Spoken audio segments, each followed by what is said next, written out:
말씀 앞으로 오신 여러분을 환영합니다. 오늘은 206강 84장 첫 번째 시간으로 다시 받은 평화라는 제목으로 말씀을 나누도록 하겠습니다.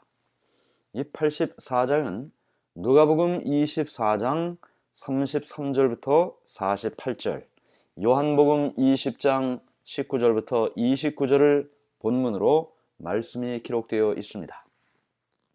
누가복음 24장 32절부터 35절까지 말씀을 읽어드립니다. 그들이 서로 말하되 길에서 우리에게 말씀하시고 우리에게 성경을 풀어주실 때에 우리 속에서 마음이 뜨겁지 아니하더냐 하고, 곧 그때로 일어나 예루살렘에 돌아가 보니 11 제자 및 그들과 함께한 자들이 모여 있어 말하기를 주께서 과연 살아나시고 시몬에게 보이셨다 하는지라. 두 사람도 길에서 된 일과 예수께서 떡을 떼심으로 자기들에게 알려지신 것을 말하더라. 우리가 지난 시간에 살펴본 말씀처럼 엠마오로 가던 두 제자가 예수님을 만납니다. 예수님인 줄 모르고 만난 그들은 예수님으로부터 모세의 글과 선지자의 글을 통해서 예수님을 상징했던 여러 예언들과 말씀들을 배우게 되었습니다. 그들은 마음속에 그 말씀을 통하여 뜨거운 경험을 하게 되었고, 마침내 그들이 해가 저물 때 집에 도착했고 기도하시는 예수님의 모습을 발견하고 깜짝 놀라게 됐던 것입니다. 부활하신 예수님, 죽음을 이기고 살아나신 그 예수님, 그들은 예수님을 다시 전하기 위해서 그 어두운 밤에 예루살렘으로 다시 되짚어 돌아오게 됐던 것입니다. 엠마오의 이 두 제자는 예루살렘에 도착하자마자 절기 때면 밤에도 열어놓는 예루살렘의 동쪽 문으로 들어갔습니다. 집들은 어둡고 적막에 쌓여 있었습니다. 그러나 그들은 떠오르는 달빛에 의지하여 좁은 길을 걸어갑니다. 예수님께서 운명하시기 바로 전날 저녁에 몇 시간을 보내셨던 그 다락방, 제자들의 발을 씻겨주셨고 떡과 포도즙을 나눠주셨던 그 다락방으로 그들은 달려갔습니다. 그곳에 가면 그들의 말씀의 형제들을 만날 수 있을 것이라고 생각했습니다. 늦은 시간이었습니다. 그러나 이미 예수님의 시체가 어떻게 되었는지 잃어버린 상태에 있었던 그들이 이 모든 상황을 알기 전까지는 아마 잠들지 못할 것이라고 그들은 생각하고 그 다락방을 향했습니다. 그들은 문을 두드렸습니다. 그리고 아무런 대답이 없었습니다. 그리고 저들의 이름을 이야기했을 때 문이 열렸어요.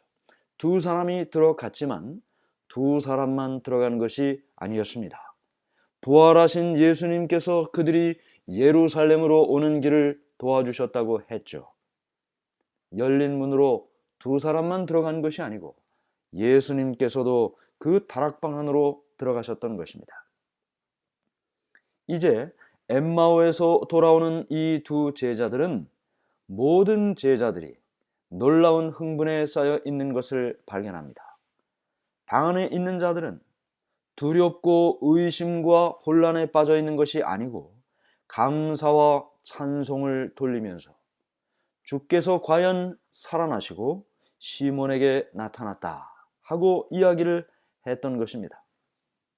이 엠마오로부터 달려온 두 제자들은 너무나 급히 달려왔기 때문에 가쁜 숨을 몰아쉬면서 예수님께서 어떻게 자신들에게 나타나셨는지, 어떤 이야기를 해 주셨는지 모든 이야기를 전하게 됩니다.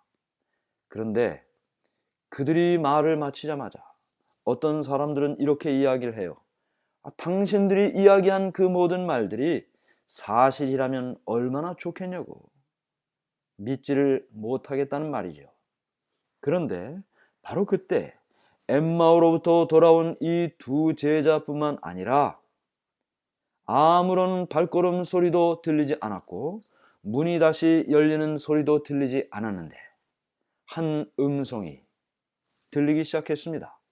예수님의 음성을 듣게 된 것이죠.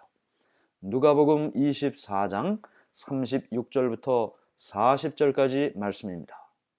이 말을 할 때에 예수께서 친히 그들 가운데 서서 이르시되 너희에게 평강이 있을지어다 하시니 그들이 놀라고 무서워하여 그 보는 것을 영으로 생각하는지라.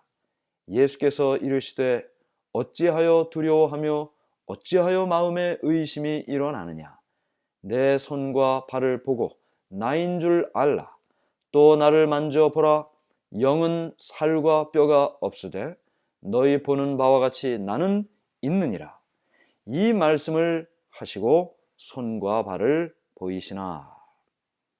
그들은 큰 못에 박혀서 상처나신 예수님의 손과 발을 보았습니다.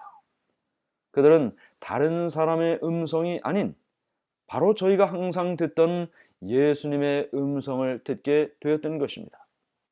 누가복음 24장 41절부터 43절입니다.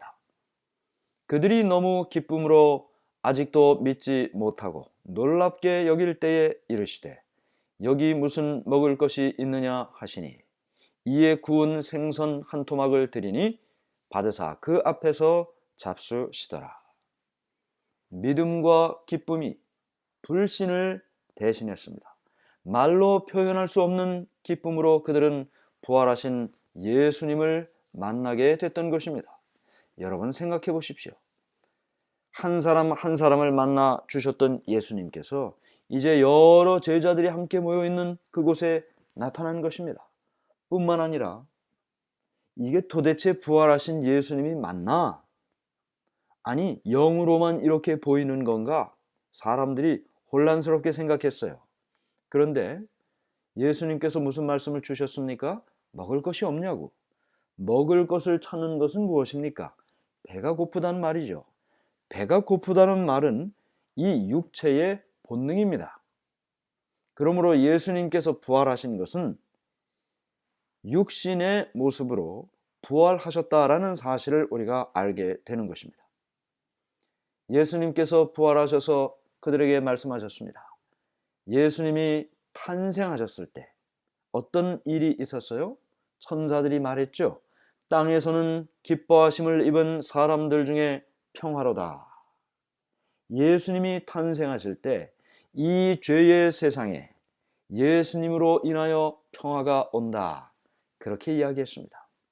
그런데 부활하신 예수님께서 제자들에게 나타나셔서 말씀하신 말씀이 무엇인가요?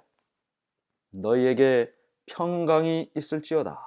너희에게 평안이 있을지어다.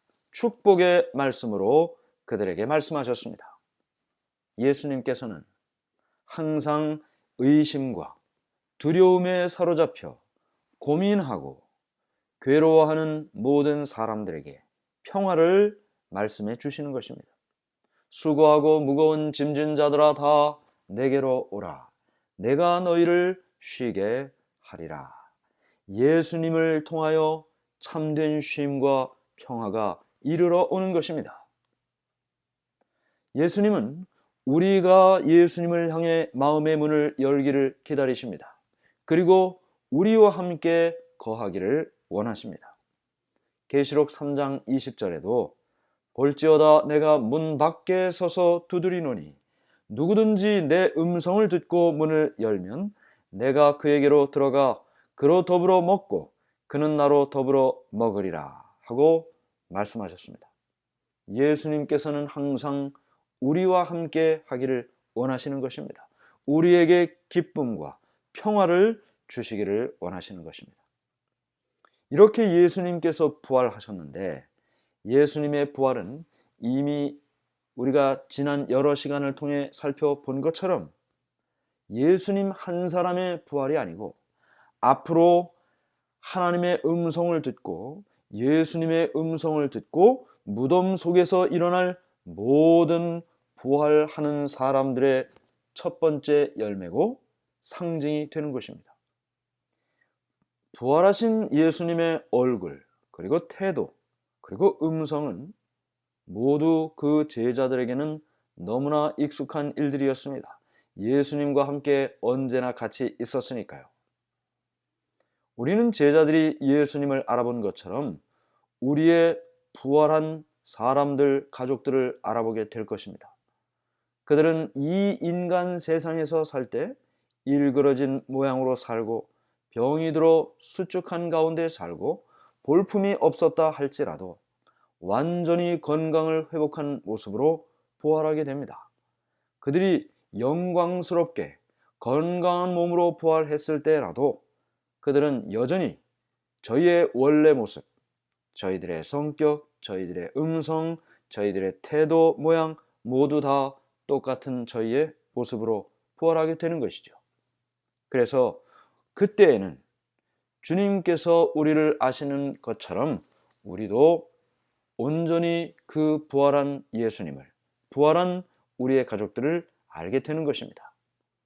예수님의 얼굴에서 비치는 빛을 받아서 빛나는 얼굴로 우리들은 우리의 사랑하는 잃어버린 가족들을, 친구들을, 가까운 사람들을 알아보고 발견하게 될 것입니다.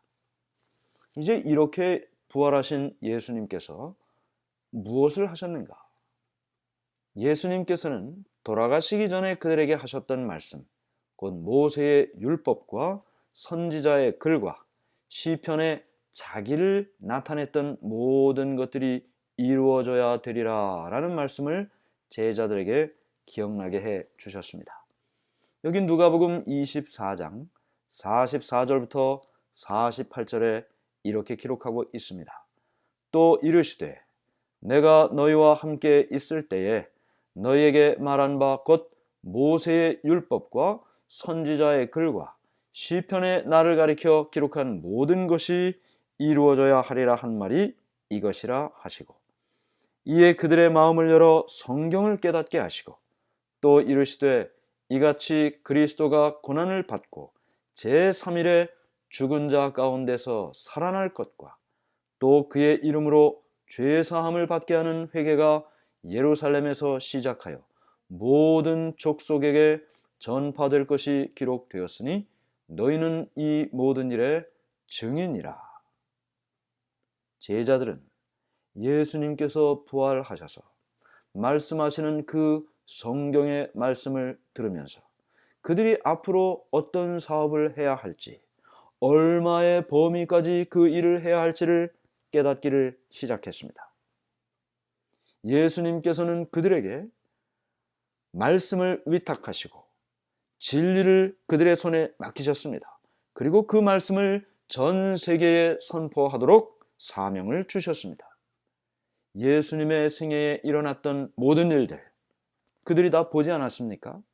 그리고 예수님께서 돌아가셨던 그 십자가의 죽음, 그리고 그 이후에 부활하신 예수님의 부활, 그 모든 사건들을 상징했던 구약 성경의 예언들, 하나님의 율법, 구속의 경륜, 죄를 용서하시는 예수님의 능력, 이 모든 제자들이 목격하고 경험한 모든 일들을 모든 세계에 알리는 사명이 그들의 어깨에, 그들의 손에 들려진 것입니다.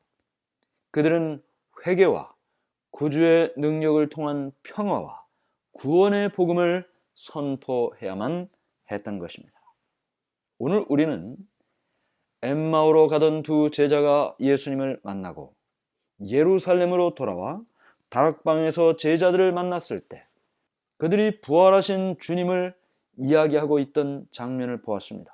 그리고 그 자리에 부활하신 예수님께서 나타나셔서 평화를 그들에게 말씀하셨고 그리고 과거로부터 그들과 함께 했던 모든 일들을 말씀을 통해 가르쳐 주시고 성경에 자신을 나타냈던 모든 말씀들을 다시 깨우쳐 주셔서 그들이 앞으로 어떤 사명을 이행해야 되는지를 가르쳐 주시는 예수님을 보게 된 것입니다. 오늘 우리는 부활하셔서 제자들의 손에 사명을 쥐어주시는 예수님을 보았습니다. 하늘에 계신 하나님 아버지, 오늘 우리의 마음속에 다시 한번 부활하신 주님께서 제자들에게 말씀을 깨우쳐 주시고 사명을 주시는 모습을 보게 하시니 은혜를 감사합니다. 우리도 말씀을 열어 깨우쳐 주시는 진리를 깨닫게 하시고 마음속에 불타는 성령의 능력을 허락하시며 우리에게 주신 사명을 밝히 깨닫고 이 일을 위하여 살게 해 주시옵소서. 예수님 이름으로 간절히 기도드리옵나이다. 아멘.